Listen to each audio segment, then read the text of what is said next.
Hi guys, this is Kimmy Yanks and welcome to my YouTube channel. It's been quite some time since I last interacted with you guys, so apologies for the radio silence. Today, I actually want to explore what has unfolded in 2023 in Formula 1.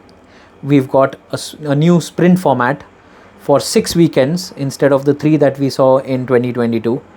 And I would like to share my 2 cents on what the organizing body, the FOM and the FIA have formed or formulated for us fans when it comes to the sprint race weekends.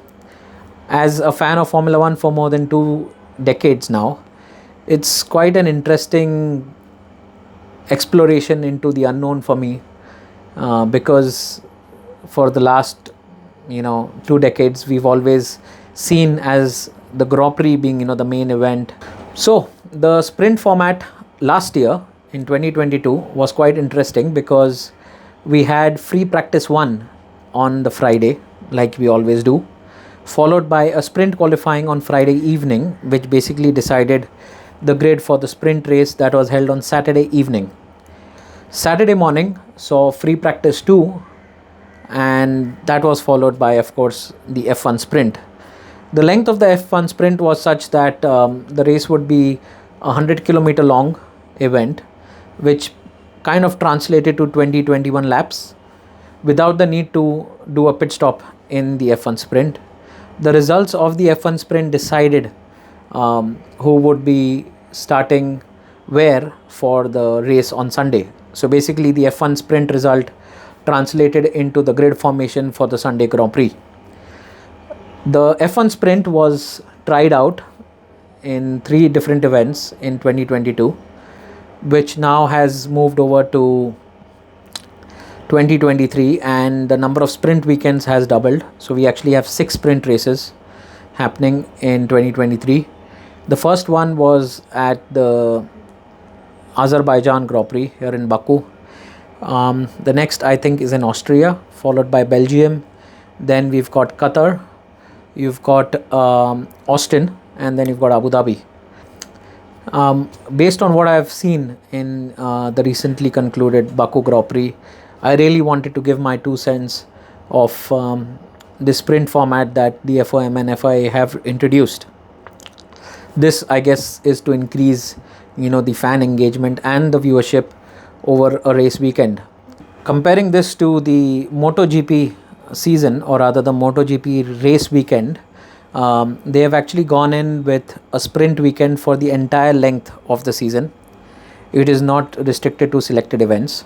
So every Saturday evening we have a Moto GP sprint which lasts for half the race distance of the Grand Prix, and half the points are awarded to the riders finishing in the point scoring positions. For Moto GP, they actually have their qualifying on the Friday evening, similar to how it was on the sprint race weekends in 22 for Formula 1. Friday qualifying decides the grid for the MotoGP sprint as well as for the MotoGP main event, the Grand Prix on Sunday.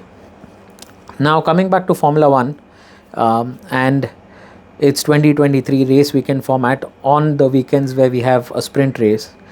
On Friday morning we have the free practice session. That's the only practice session for all the teams and drivers, and it is for 1 hour like any other normal race weekend, followed by the Grand Prix qualifying on Friday evening. So the qualifying that is held on Friday evening decides the grid for the race on Sunday. On Saturday morning we actually have a sprint qualifying which decides the grid for the sprint race that is held on the Saturday evening. And then of course on Saturday evening we've got the F1 sprint, followed by the main race on the Sunday, which is the only event for Formula 1 on a Sunday. Looking at it from a financial standpoint, well, I think it's a very interesting prospect to have. It's a very appealing prospect. But as a fan who's been watching the sport for a fairly long time, I really think to some extent this has diluted the weight of having a Grand Prix, or rather watching a Grand Prix which was on a Sunday, and it was the result on Sunday that really mattered. If I were to look at personally, I mean, like I said, these are my 2 cents. If we actually were to have a sprint race weekend, like the FOM and FIA have been drawing up plans for, we on a Friday morning we can have the practice session. So we have the free practice on a Friday morning, followed by the Friday evening, rather than having a Grand Prix qualifying wherein that decides the grid.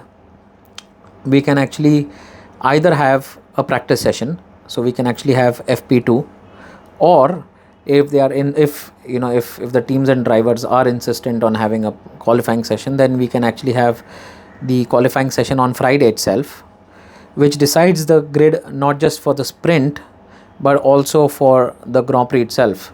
So we either go with the same format that Moto GP has, which I think is a tried and tested and trusted format, and rather than complicating things wherein we have a sprint qualifying again on a Saturday morning, we can actually have a Saturday practice session, which would actually help teams build for both the races that would be held on the Saturday evening as well as Sunday evening, and the teams and the drivers would be in a better position to set up their cars in race trim. So, because looking at the current situation right now with the practice session happening on a Friday, there is a lot of uncertainty, and there's only one practice session. So if you actually make one mistake, or if there is a mechanical failure, like we did see for a couple of drivers in Baku, then there could be a very big problem in terms of setting up the car as well as the driver's performance over that weekend. Also, we are trying to create a certain level of parity or a certain level of competitiveness between the teams that can actually contend with each other. So the lack of a practice session or two, is truncating that time down for the teams to test their cars and set up their cars in real world conditions. Of course, we all know that drivers and teams have their simulator times, but simulators do not give you the feedback and the feel that real world conditions can give. So I personally believe option one, like I said, we can have FP1 on Friday morning, followed by a qualifying on the Friday evening, which basically sets the grid for the F1 sprint as well as the F1 Grand Prix, followed by a practice session on Saturday, which would be called FP2, which would be held on Saturday morning. Then we have the F1 sprint on Saturday evening, and finally the Grand Prix on Sunday evening. So this could be one option that Formula 1 can definitely look at, which is a very uncomplicated and simplified version of what it is already right now. The other option, which I was just trying to think out loud, and I think it really does well, is we can have a practice session on Friday morning, followed by F1 sprint qualifying, which basically decides the grid only for the F1 sprint on Saturday.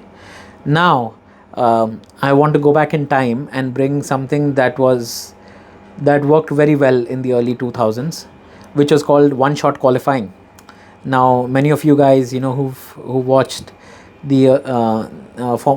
Formula 1 in the early 2000s, the time of Raikkonen and Coulthard and Button and Montoya and Alonso, in their prime, truly, all these guys, we had this one-shot qualifying system where every driver had only one shot at it to set a qualifying time, and they came out in the reverse order. So basically, they basically came out in a reverse order. So the driver who finished last in the previous Grand Prix would be the first driver out on the track, and the guy who won the race the previous weekend would be the last guy out on track to set a lap time. But like I said, they would only have one lap to set a time in. So you would have an out lap, a flying lap, and then an in lap. That's it. So we can actually have a one-shot qualifying format for the F1 sprint, rather than going in the reverse order wherein the driver who finishes last is the first man out. I would actually tweak it and say that the driver who won the previous race would be the first man out on track to set a lap. Now what this would do is, of course, it's not going to deny Red Bull the possibility of securing pole position for a sprint race. It might just bring in guys like the Ferrari drivers and the Mercedes drivers a lot closer to the Red Bull guys, because when you're out for the first time on track, the track is pretty dusty. The grip levels are not the same until the track gets rubbered in. Saturday morning, we can actually then have the qualifying for the Grand Prix. So the first session would be the qualifying for the Grand Prix, followed by the Saturday evening sprint race. Now, what that does is basically brings back our qualifying back to a Saturday, which is a weekend for most of the fans watching from the comforts of their home or if they're traveling. And most of us have a lighter day on a Saturday, so the viewership would not be affected and people would be able to watch qualifying like they always did in the past, which was usually held on a Saturday. And then on a Sunday morning, this is just a crazy thought, we can actually have another practice session for the Formula 1 teams, followed by the race on Sunday.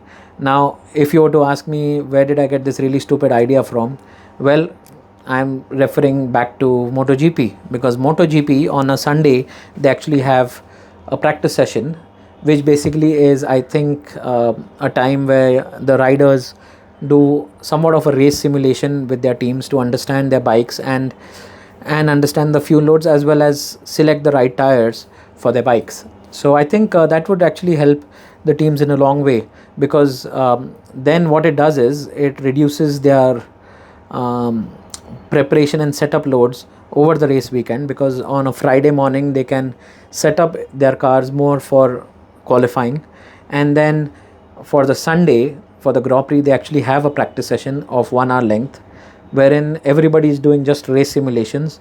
No one needs to do something like a low fuel run necessarily to understand how they rack up, or how they stack up against their competitors.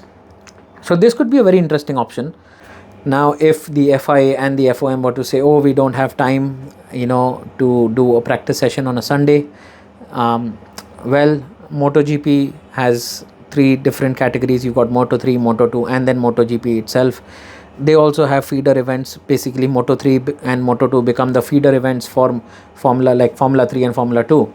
Also, Moto 3 and Moto 2 are happening at all the races that MotoGP is being held at. Of course, they have also added Moto E to it. So there are 4 different track events happening over a race weekend. But for Formula 1, Formula 3 and Formula 2 are actually not happening at every race weekend as Formula 1. So I'm sure Formula 1 can utilize those events as well as the time that they have to fill in and add more entertainment and more engagement for the fans over a race weekend. The other option is, I was actually talking to my friend, good friend Yash Gosalia, and he pointed out to this option that I was telling him about a couple of days back. He said, why not make the free practice session on a Friday a 2-hour event rather than a 1-hour event, and then we can actually have the Sunday free only for the Grand Prix. That is another option we can look at. I understand where Formula 1 is coming from. I understand that things have evolved post-COVID, and revenue generation has become a very important aspect for any sport. And of course, running a sprint race weekend adds to the entertainment, adds to the level of competition, and of course it brings points home for teams and drivers, for both the drivers championship as well as for the constructors. But I personally feel that the magnitude or the weight, like I said, of a Grand Prix is getting dissolved in all these things, and that is something that we need to be mindful of. Of course, if F1 were to still persist and continue with these sprint race weekends, like they are planning to double them almost in 2024, this is something that I think they should definitely be looking at, a one-shot qualifying, just to spice things up a little bit and bring more parity in the field. So guys, this brings me to the end of this video. I really wanted to speak my heart out for the new format that Formula 1 has come in with.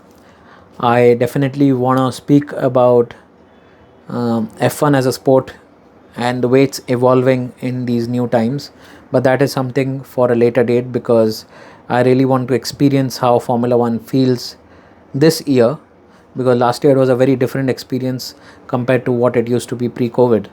So yeah, the soul of the sport needs to be preserved, and there is a reason why Formula One was so successful over all these years. So yeah, more on that once I've completed my travels from this year to Formula One races, and hopefully I'm praying that that happens soon enough. Anyways, guys, thank you so much for watching this video. Thank you so much for listening. Apologies for mistakes if I made any in this video. Like always, I will be leaving the links to my social media channels in the description below. So if you guys want to connect with me on other handles, like on other platforms rather, like Instagram or Facebook or Twitter, please do so. There is more content coming your way, so do watch the space.